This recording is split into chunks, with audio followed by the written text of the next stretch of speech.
चलें जी, बिस्मिल्लाहिर्रहमानिर्रहीम। Welcome to all. तो आज हम शुरू करते हैं, थोड़ा सा एक बार देख लेते हैं। लास्ट टाइम हम चैप्टर 3 कर रहे थे और डाटा एनालिटिक्स को देख लेते हैं। डाटा एनालिटिक्स को हमने बड़ी गौर के साथ देखा था। हमने तमाम चीजें डिस्कस की थी, हमने करके परफॉर्म करके एक्सेल के अंदर चीजों को देखा था कि चीजें किस तरह से होती हैं, मुख्तलिफ स्टेजेस में किस किस तरह से हम परफॉर्म करते हैं, डाटा को एनालाइज कैसे करते हैं, समराइज कैसे करते हैं, वगैरह वगैरह। ये सारी चीजें हमने देखी। तो चैप्टर 3 के अंदर बेसिकली ये सारा कुछ था जो हमने पढ़ लिया अभी तक। इसके अलावा मजीद इसके अंदर कुछ नहीं है। अगर आप बात करें, हमारा जो नेक्स्ट टॉपिक है ये वाला, एप्लीकेशन ऑफ डाटा एनालिटिक्स, ये वही चीज है जो हमने एक्सेल के अंदर सारी परफॉर्म करके देखेगी। तो यहाँ पे यही बता रहे हैं कि डिफरेंट डाटा एनालिटिक्स जो होते हैं उनको हम यूज कैसे करते हैं और मुख्तलिफ इंडस्ट्रीज जो है उसे कैसे कैसे यूज करती हैं। कौन सी इंडस्ट्री डाटा एनालिटिक्स की कौन सी स्टेज, चार स्टेजेस जो है, डिस्क्रिप्टिव, डायग्नोस्टिक, प्रिस्क्रिप्टिव और क्या कहते हैं, प्रेडिक्टिव एनालिसिस, ये चारों टाइप के जो एनालिसिस हैं इनको इंडस्ट्री यूज कैसे करते हैं, डिफरेंट इंडस्ट्रीज। तो हमने अपनी एक अकाउंटिंग एंड फाइनेंस के तौर के ऊपर अपनी हमने एक छोटी सी प्रॉफिट एंड लॉस स्टेटमेंट बनाई थी, उसको हमने एनालाइज किया था, उसका हमने डिस्क्रिप्टिव एनालिसिस देखा था, फिर हमने उसको डायग्नोज किया था, फिर हमने प्रोडिक्ट भी किया था और एट द एंड हमने जो है वो प्रेस्क्राइब भी की थी चीजें कि इन केस के अगर हम सेलिंग एक्सपेंस को एक लेवल से ऊपर लेके जाते हैं तो हमारे एट द एंड सेल्स के ऊपर क्या रिजल्ट होगा और उसके बदले में हमारे प्रॉफिट के ऊपर क्या रिजल्ट होगा। डाटा को हमने सारा खोल के देखा था कि उसके अंदर चीजें कैसे हो रही हैं। तो ये उन्होंने बस यहाँ पे ये बताया हो कि डिफरेंट इंडस्ट्रीज के अंदर क्या क्या एनालिसिस में क्या क्या वो कर रहे होते हैं। हम सिंपल एक रिटेल वाला पहला देख लेते हैं, बाकी आपने देखना हो पढ़ लीजिएगा, कोई जरूरत नहीं है सच। रिटेल में descriptive analysis, analysing historical sales data to understand seasonal trend and customer preferences.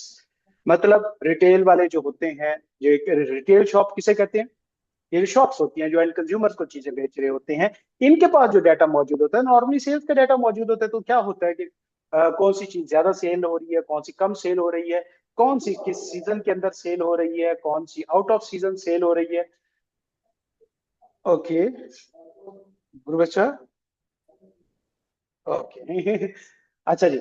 कौन सी किस सीजन के अंदर कितनी सेल हो रही है, लोग आजकल क्या पसंद कर रहे हैं, किस चीज का ट्रेंड चल रहा है, फैशन में कौन सी चीज चल रही है। तो ये सारी चीजें डिस्क्रिप्टिव एनालिसिस होता है कि साइ एक रिटेलर है वो 50 प्रोडक्ट सेल कर रहा है और आगे 50 सेल्स मौजूद है।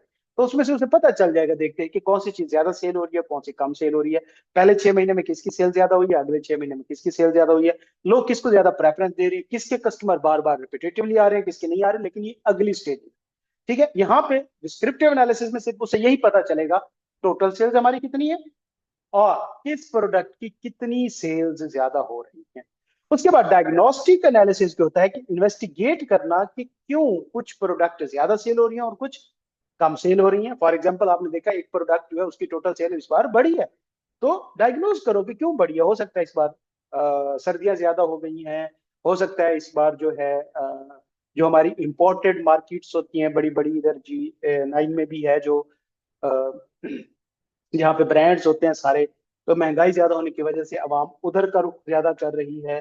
तो आपके जो शॉप्स के ऊपर बेचारे पुराने पुराने कपड़े होते हैं वो कोई नहीं सेल कर रहा, खरीद रहा, तो आप इंपोर्टेड चीजें पहन रही हैं, लिहाजा इस वजह से लंडे का बिजनेस ज्यादा चला है इस बार। और उसके बाद प्रोडिक्टिव एनालिसिस, प्रोडिक्ट करना, देखना कि भाई अगर इस बार जो है इंपोर्टेड कपड़े जो है वो ज्यादा बिक रहे हैं, आगे क्या सीन बनने वाला है।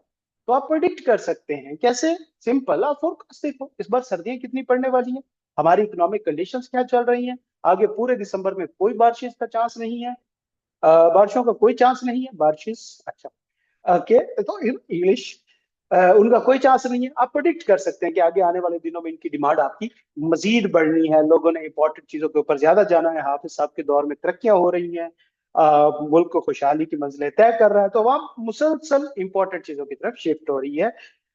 इसके अलावा बस ये है कि ये जो इंपॉर्टेंट चीजें हमारे पास होती हैं ये टेस्टेड, मतलब हाँ वो ट्रायल एंड टेस्टेड होती हैं कि जिंदा अंग्रेज, मरे हुए अंग्रेज जो भी है उन्होंने टेस्ट करके हम तक भेजी होती है कि चीजें आला क्वालिटी की है। बस ये एक फर्क है, वरना वो इंपॉर्टेंट ही होती है। उसके बाद प्रोडिक्टिव एनालिसिस में forecasting future cell trend based on past performance and external factor like economic conditions. Market के हालात देखोगे भाई, ये जो हमारे यहाँ माशाल्लाह अवाम इस बार बड़ी खुशहाल फिर रही है, इसको मद्देनजर रखते हुए लोगों के पास पैसे की मिकदार बढ़ जाएगी जिसकी वजह से चोरियों और डकैतियों में बेताश इजाफा होना है। तो पॉइंट ये है कि आपने प्रिडिक्ट करना और फिर आपने प्रिस्क्राइब करना है कि हाँ जी, आपको जो लोकल कपड़े हैं, ये जो सस्ते सस्ते से बगैर टेस्ट किए हुए कपड़े होते हैं, इनके ऊपर ज्यादा आपको नहीं जाना चाहिए। आपको इंपोर्टेड कपड़ों की तरफ जाना चाहिए, वहीं से कंटेनर, ट्रॉलर, ट्रक्स सारे मंगवाने चाहिए। क्या हुआ? अच्छा, मैंने कहा शायद पूछ रहे हैं कि आपने भी लिया कि नहीं। ये सब ले लिया बेटा, लेते सब है, बताता कोई नहीं है ना। डाउन टू अर्थ लोग हैं हम, शो नहीं करते होते। ठीक है, okay.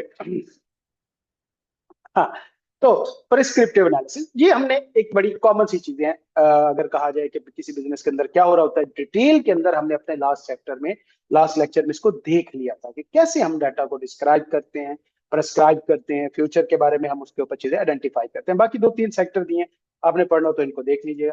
Implication of data analytics, क्या फायदे होते हैं, क्या नुकसान होते हैं, या उनसे हमें क्या क्या एडवांटेज होते हैं। पहली चीज, इंप्रूव्ड डिसीजन मेकिंग। जब आप डाटा को चार स्टेजेस में एनालाइज करते हैं, एक्सप्लोर करते हैं, अंडरस्टैंड करते हैं, तो एट द एंड पूरे का पूरा चैप्टर है किस चीज के ऊपर?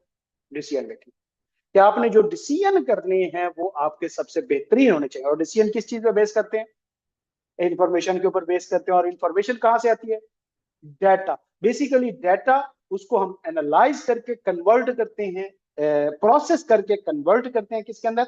इंफॉर्मेशन के अंदर। और फिर उस इंफॉर्मेशन को एनालाइज करके हम अपने डिसीजन लेते हैं। तो एक्चुअल डिसीजन मेकिंग हमारी इंप्रूव होती है। इंक्रीज एफिशिएंसी, आपकी कॉस्ट कम होती है, टाइम कम लगता है, बेहतर डिसीजन टाइम के ऊपर आपके होते हैं। कंपेटिटिव एडवांटेज, अगर आपके पास डाटा ज्यादा, कंपेटिटिव एडवांटेज से क्या मुराद? फॉर एग्जांपल, जिस तरह मैंने कहा कि कोको कोला बिजनेस सेंचुरी हो गई है उसको कम से कम चलते हो, बल्कि उससे भी ज्यादा हो चुका है, जबकि अमेजोन को 20 ईयर्स हुए आए हुए। तो देखें, अमेजोन का रेवेन्यू 630 बिलियन पे था, जबकि को कभी 50 को भी नहीं टच कर रहा था। तो वजह क्या है कि अमेजोन इतना जल्दी ग्रो कर गया? डाटा का यूजेज, कि उन्होंने डाटा को ज्यादा बेहतर तरीके से अडॉप्ट किया। उस वक्त टेक्नोलॉजी मौजूद थी, उन्होंने ज्यादा अच्छे तरीके से यूज करके स्केलिंग की, अपना बिजनेस ग्रो किया, तो उससे बहुत कम टाइम पे उससे बहुत ज्यादा वॉल्यूम के ऊपर पहुंच गए थे। तो लिहाजा कंपेटिटिव, जो आपके कंपेटिटर्स होते हैं उनकी निस्बत आपको एडवांटेज होता है। कंपेटिटिव एडवांटेज का मतलब क्या है? बेनिफिट ओवर योर कंपेटिटर, कि वो चीजें जो आपके कंपेटिटर के पास ना हो आपके पास हो, तो उसे क्या कहते हैं? Competitive advantage. जैसे आपके पास हाईली स्पेशलाइज्ड स्टाफ है, कंपेटिटर के पास नहीं है, तो ये कंपेटिटिव एडवांटेज है। आपके कस्टमर बहुत लॉयल है, ये कंपेटिटिव एडवांटेज है। आपके पास डाटा मार्केट का ज्यादा मौजूद है, नाउ हाउ ज्यादा मौजूद है मार्केट की, तो ये भी तो आपका कंपेटिटिव एडवांटेज होता है। और इसी तरह चैलेंजेस भी आते हैं कुछ डाटा क्वालिटी के अंदर, क्योंकि देखिए जो भी डाटा आप कलेक्ट कर रहे होते हैं, जरूरी नहीं कि वो प्राइमरी डाटा हो, ये सारा इंटरनल डाटा हो। डाटा एक्सटर्नल भी हो सकता है, अनस्ट्रक्चर भी हो सकता है, और सेकेंडरी डाटा भी हो सकता है। तो उसकी क्वालिटी को इंश्योर करने में आपको चैलेंजेस हो सकते हैं, कि जो डाटा आपको बाहर से मिल रहा है उसकी एक्यूरेसी के बारे में कुछ ना कुछ हो सकता है, वो आपको वेरीफाई करना पड़ेगा। Analytics required high quality data to produce reliable insight. Reliable insight जो है वो अगर आपने प्रोड्यूस करनी है, हाई क्वालिटी आपको उसके लिए डाटा चाहिए होता है। तो लिहाजा अगर आपके डाटा की क्वालिटी अच्छी नहीं है, तो उसकी बेस पे जो आप इंफॉर्मेशन लेंगे वो अच्छी नहीं होगी, और फिर डिसीजन मेकिंग भी उसकी बेस पे आपकी कोई ऐसा एक्यूरेट नहीं होगी। तो ये बेसिकली एक चैलेंज है, और बाकी तीन फायदे। एयरलाइन इंडस्ट्री में देख लें, बस पढ़ने की हद तक है चीजें। तो ये हमारा चैप्टर 3 था, जो कि हमारा एंड हो गया। अब आज हमारी बात है, देखें